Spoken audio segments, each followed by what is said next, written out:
Salut tout le monde, j'espère que vous allez bien, sinon moi ça va. Aujourd'hui, je vais vous parler d'un livre qui s'intitule Image de l'organisation, un livre écrit par Gareth Morgan.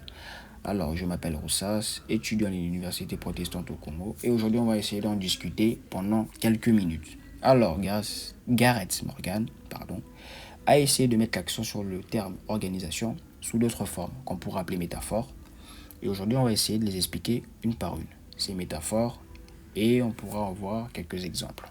Sans plus tarder, on commence. L'élaboration dit que chaque métaphore offre une perspective différente sur l'organisation et ses dynamiques.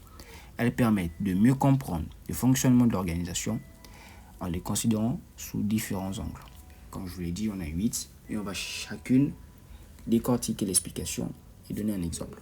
Numéro 1, machine. L'organisation est vue comme un système mécanique avec des pièces et des processus rigoureusement définis. Là, on comprend que l'organisation est vue comme un système mécanique, structuré, hiérarchisé, etc. Par exemple, bureaucratie, chaîne de production, etc. 2. Organisme. L'organisation est perçue comme un être vivant, capable de croissance, d'adaptation et de réactivité à son environnement. Par là, on voit que l'entreprise change par rapport à son environnement. Par exemple, l'entreprise change pour s'adapter au marché. 3. Cerveau. L'organisation est considérée comme un système d'apprentissage, de prise de décision et de traitement de l'information. Par là, on voit que par l'organisation, l'entreprise veut changer, veut apprendre. L'entreprise est en train de capter.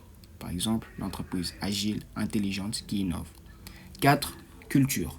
L'organisation est vue comme un ensemble de valeurs, de normes, de symboles qui guident le comportement de ses membres. Par là, on voit les valeurs, les rituels, les croyances partagées par ses membres. Par exemple, une entreprise avec une identité et un style unique.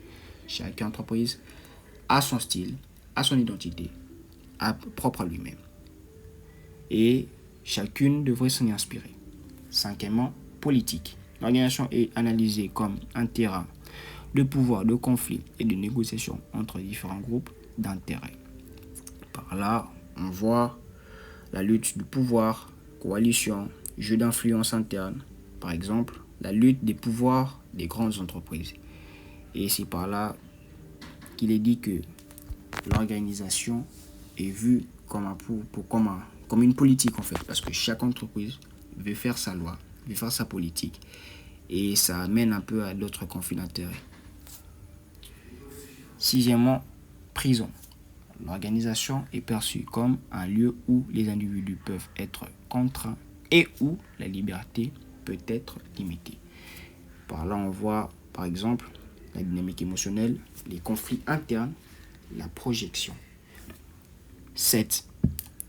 Flux et transformation. L'organisation est vue comme un système dynamique où les flux d'informations et des ressources sont en constante évolution. Par là, on voit les startups, les organisations évolutives ou en crise, par exemple. Et la 8e et dernière métaphore, domination. L'organisation est considérée comme un outil de domination où certains groupes exercent leur pouvoir sur d'autres. Là, on voit le contrôle, l'exploitation, le pouvoir sur les autres. Par exemple, l'exploitation des salariés dans les entreprises à forte influence. Et ce système, ça se voit, on le vit. Dans d'autres entreprises le vivent. Les salariés ont une certaine pression, ils se font prendre par une certaine pression. Et ce sont les entreprises à forte influence qui leur mettent cette pression-là. Et cette exploitation est vue comme un crime aujourd'hui. Les ONG sont là pour s'en occuper et tout ça. Donc l'organisation est vue comme une domination pour cette nuance-là. Donc voilà, j'ai essayé de vous expliquer les 8 métaphores de l'organisation. Merci d'avoir suivi la vidéo et à la prochaine.